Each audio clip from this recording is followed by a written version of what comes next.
suspect is of interest to many of us. Something that we've definitely spent a lot of time chatting about, wondering about, and you might even learn some tidbits that you can take with you the next time you're chatting up your friends. The topic of this particular chapter of the book of incredible information is everything having to do with the supernatural and the super weird. If you're not too spooked, let's get started.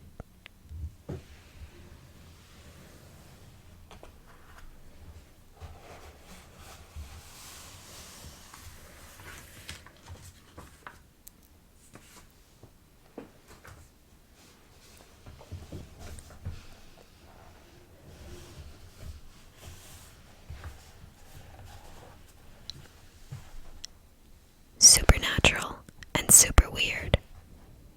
The Windy City's famous phantom, Resurrection Mary. Most big cities have their share of ghost stories. In the case of Chicago, there is one legend that stands out among the rest.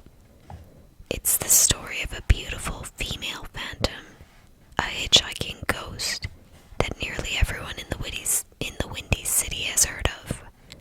Her name is Resurrection Mary, and she is Chicago's most famous ghost.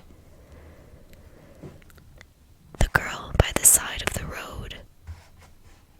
The story of Resurrection Mary begins in the mid-1930s, when drivers began reporting a ghostly young woman on the road near the gates of Resurrection Cemetery, located on Archer Avenue in Chicago's southwestern suburbs.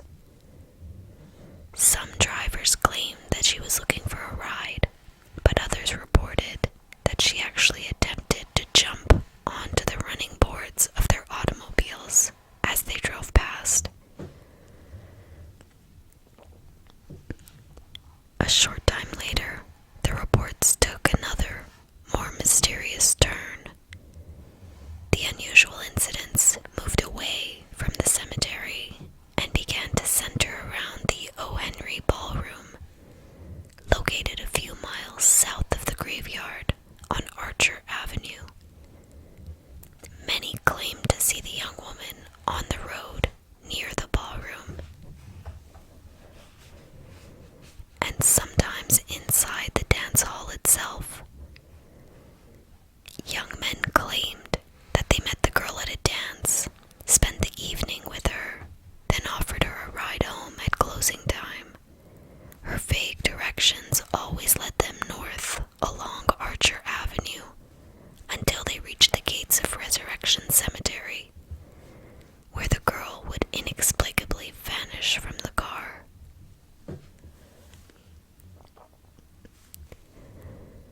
Some drivers even claimed to accidentally run over the girl outside the cemetery. When they went to her aid, her body was always gone.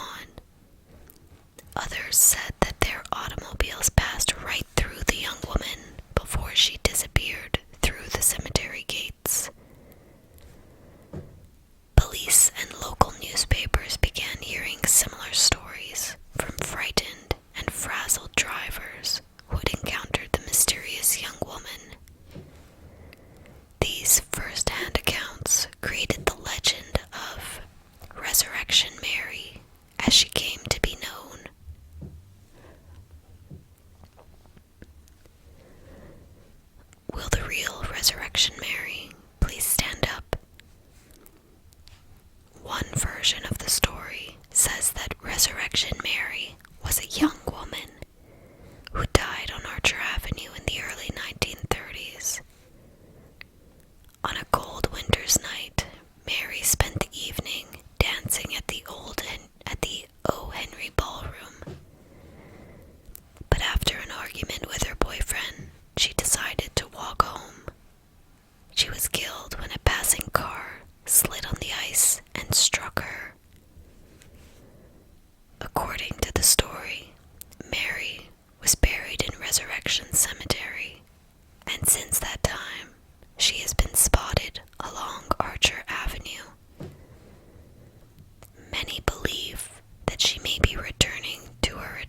His encounters with Mary have been passed along over the years.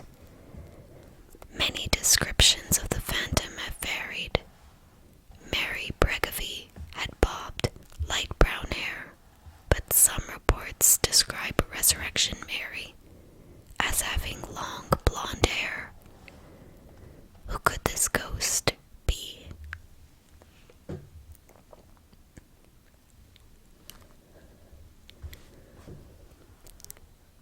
It's possible that this may be a young woman named Mary Miskowski, who was killed along Archer Avenue in October 1930.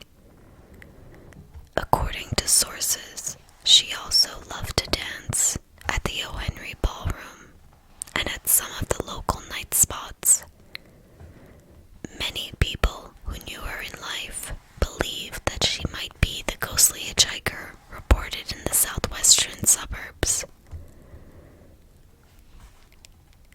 In the end, we may never know Resurrection Mary's true identity, but there's no denying that sightings of her have been backed up with credible eyewitness accounts.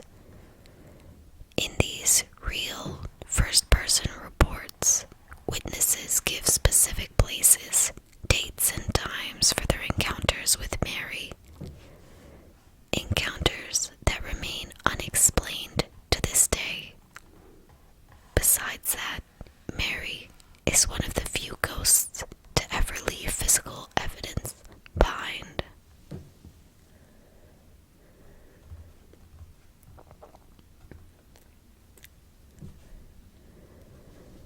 The gates of Resurrection Cemetery. On August 10th, 1976, around 10:30 p.m., a man driving past Resurrection Cemetery noticed a young girl wearing a white dress standing inside the cemetery gates. She was holding onto the bars of the gate, looking out toward the road. Thinking that she was locked in the cemetery, the man stopped at a nearby police station and alerted an officer to the young woman's predicament. An officer responded to the call, but when he arrived at the cemetery, the girl was gone. He called out with his loudspeaker and looked for her with his spotlight, but nobody was there. However, when he walked up to the gates for a closer inspection, he saw something very unusual. It looked as though someone had pulled two of the green-colored bronze bars with such intensity that handprints were seared into the metal. The bars were blackened and burned at precisely the spot where a small woman's hands would have been.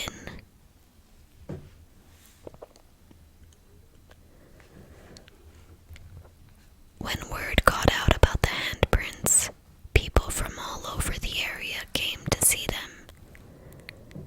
Cemetery officials denied that anything supernatural had occurred, and they later claimed that the marks were created when a truck accidentally backed into the gates, and a workman had tried to heat them up and bend them back.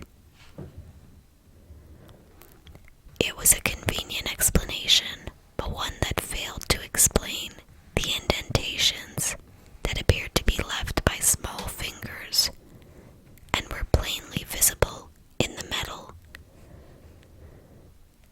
Cemetery officials were disturbed by this new publicity, so, in an attempt to dispel the crowds of curiosity seekers, they tried to remove the marks with a blowtorch.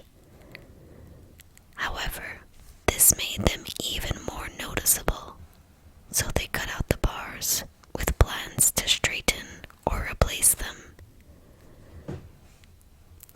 But removing the bars only made things worse, as people wondered what the cemetery had to hide. Local officials were so embarrassed that the bars were put back into place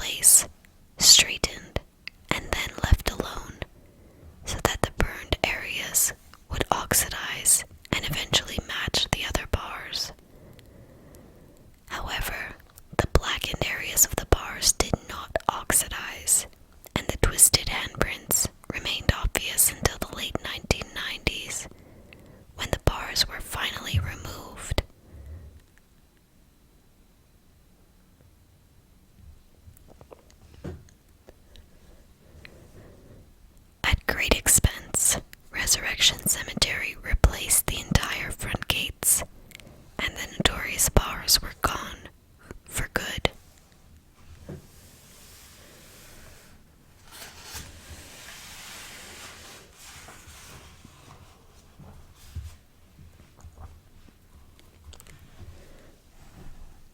A broken spirit lingers on.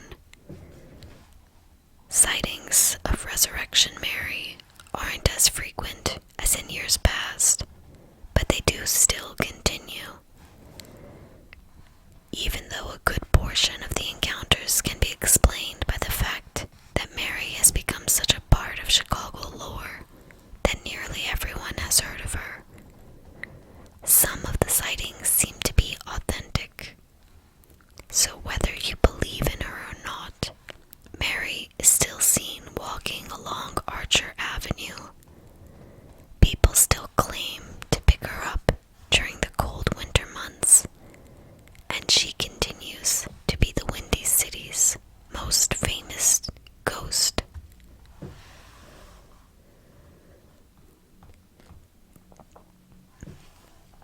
Ghosts of the Queen Mary. Once considered a grand jewel of the ocean, the decks of the Queen Mary played host to such rich and famous guests as Clark Gable, Charlie Chaplin, Laurel and Hardy, and Elizabeth Taylor. Today, the Queen Mary is permanently docked, but she still hosts some mysterious, ghostly passengers.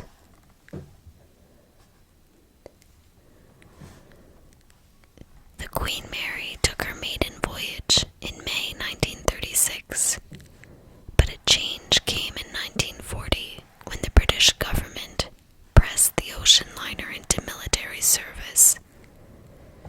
She was given a coat of gray paint and was turned into a troop transport vessel. The majestic dining salons became mess halls, and the cocktail bars, cabins, and staterooms were filled with bunks. Even the swimming pools were boarded over and crowded with cots for the men. The ship was so useful to the Allies that Hitler offered a $250,000 reward and hero status to the U-boat commander who could sink her. None of them did.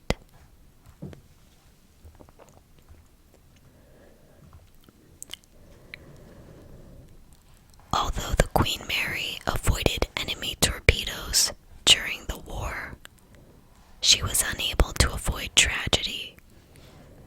On October 2nd, 1942, escorted by the cruiser HMS Curaçao and several destroyers, the Queen Mary was sailing on the choppy North Atlantic near Ireland.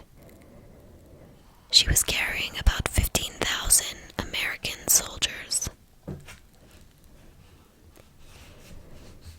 Danger from German vessels was always present, but things were quiet until suddenly, before anyone could act, the Queen Mary's massive bow smashed into the Curaçao. There was no way to slow down, no time for warning, and no distress calls to the men on board. They had only seconds to react before their ship was sliced in two. Within minutes, both sections of the ship plunged below the surface of the icy water, carrying the crew with them. Of the Curaçao's 439-man crew, 338 of them perished on that fateful day. The Queen Mary suffered only minor damage, and there were no injuries to her crew. After that, the Queen Mary served unscathed for the remainder of the war. Following the surrender of Germany, she was used to carry American troops and GI war brides to the United States and Canada, before returning to England for conversion back to a luxury liner.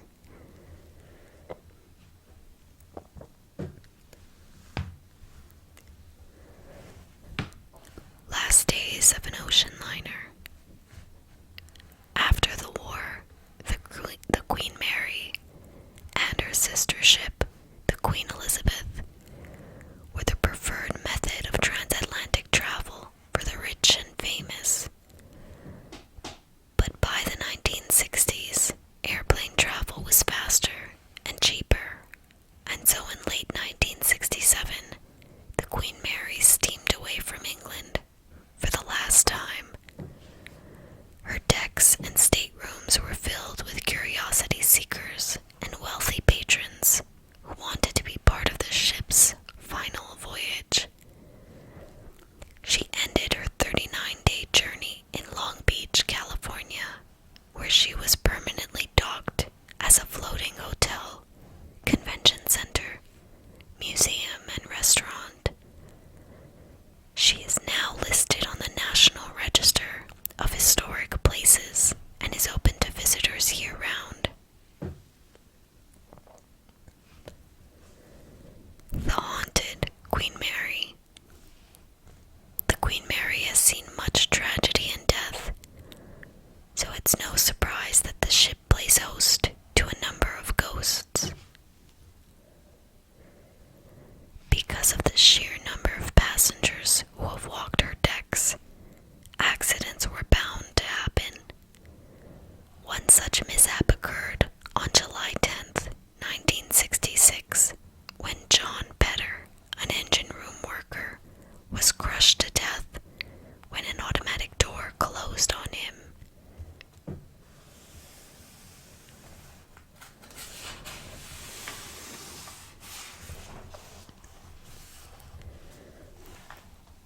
There have been other reported deaths on board as well.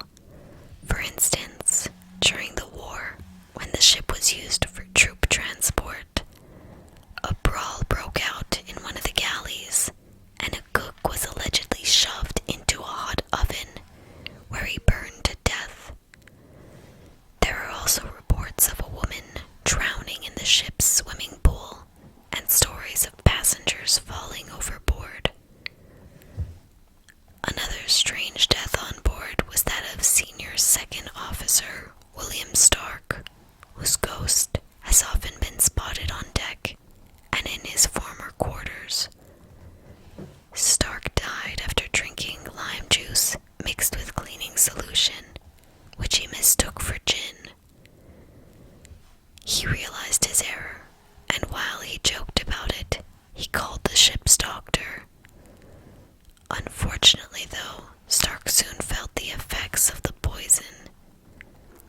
As the young officer's condition worsened, he lapsed into a coma and died on September 22nd, 1949.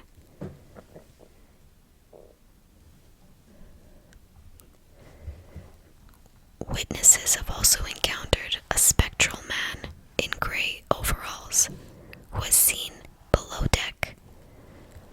He has dark hair and a long beard and is believed to be a mechanic or maintenance worker from the 1930s.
Let's face it, if you had to pick one monster that stands head and feet above all others, it would be Bigfoot.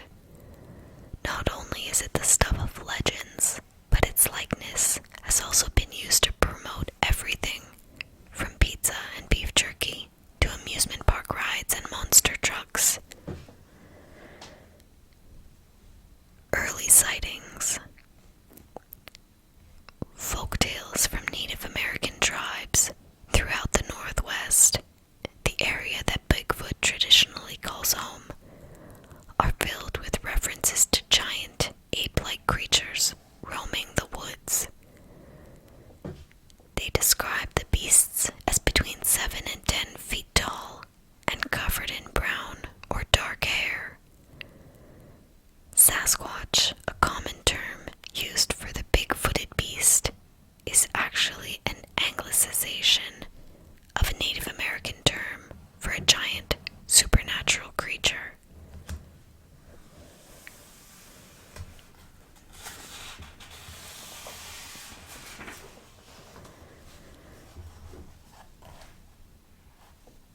Walking on two legs, there was something human about Sasquatch's appearance. Although its facial features more closely resembled that of an ape, and it had almost no neck. With looks like that, it's not surprising that Native American folklore often described the creature as cannibalistic, supernatural, and dangerous. Other tales, however, said Sasquatch appeared to be frightened of humans and mostly kept to itself.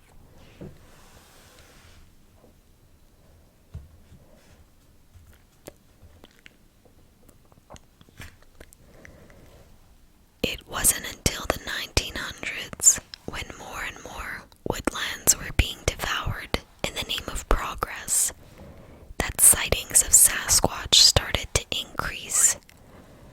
It was believed that, though generally docile, the beast did have a mean streak when feeling threatened.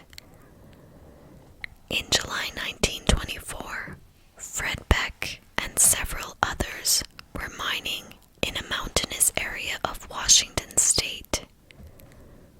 One evening, the group spotted and shot at what appeared to be an ape-like creature. After fleeing to their cabin, the group was startled when several more hairy giants began banging on the walls, windows, and doors. For several hours, the creatures pummeled the cabin and threw large rocks at it, before disappearing shortly before dawn.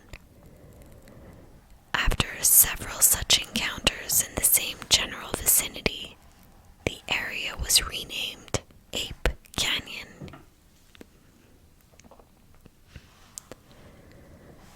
My, what big feet you have. In August 1958, Jerry Crew, a bulldozer operator, showed up for work at a wooded site in Bluff Creek, California. Walking up to his bulldozer, which had been left there overnight, Crew found giant footprints in the dirt. At first, they appeared to be the naked footprints of a man, but with one major difference. These feet were huge. After the tracks appeared on several occasions, Crew took a cast of one of them and brought it to the Humboldt Times in Eureka, California. The following day, the newspaper ran a front-page story, complete with photos of the footprint and a name for the creature, Bigfoot. The story and photographs hit the Associated Press, and the name stuck.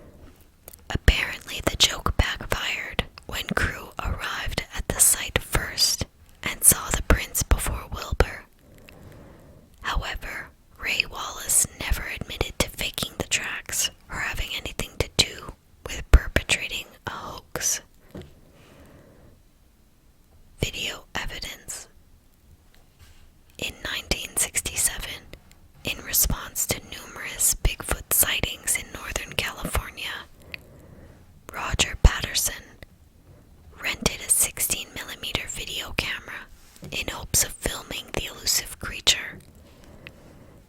Patterson and his friend, Robert Gimlin, spent several days on horseback, traveling through the Six Rivers National Forest, without coming across as much as a footprint. Then, on October 20th, the pair rounded a bend and noticed something dark and hairy crouched near the water. When the creature stood up on two legs and presented itself in all its hairy 7-foot glory, that's when Patterson said he knew for sure he was looking at Bigfoot. Unfortunately, Patterson's horse saw the creature too and suddenly reared up. Because of this, it took Patterson several precious seconds to get off the horse and remove the video camera from his saddlebag. Once he did, he ran toward the creature, filming as he went.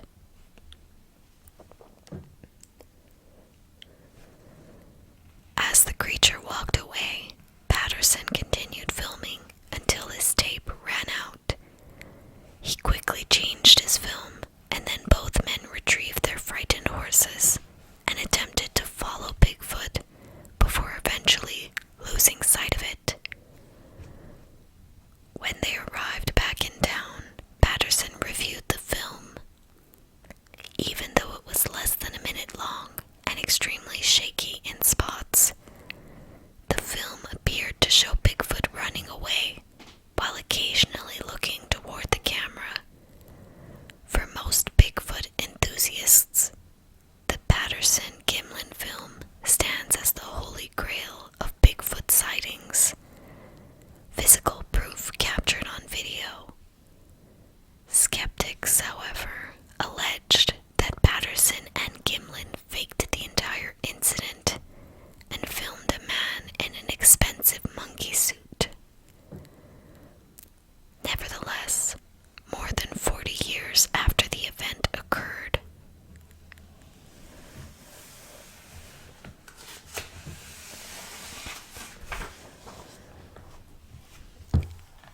the Patterson-Gimlin film is still one of the most talked about pieces of Bigfoot evidence.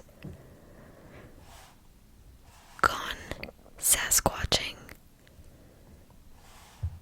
The fact that many people doubt the existence of Bigfoot hasn't stopped thousands of people from heading into the woods to try to find one.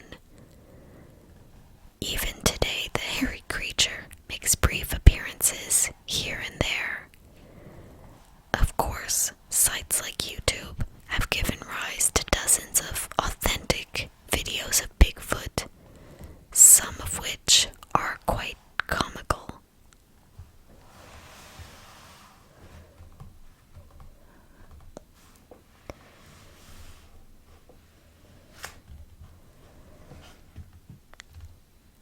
And with that, we'll end this particular reading of The Supernatural and Super Weird from the Big Book of Information.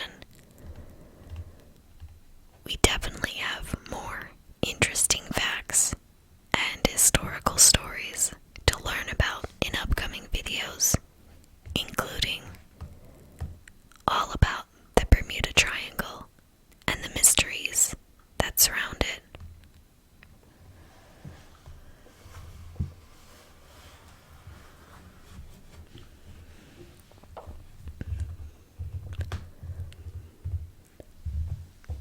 We hope that you found this video entertaining and enlightening, and we hope that maybe you're walking away with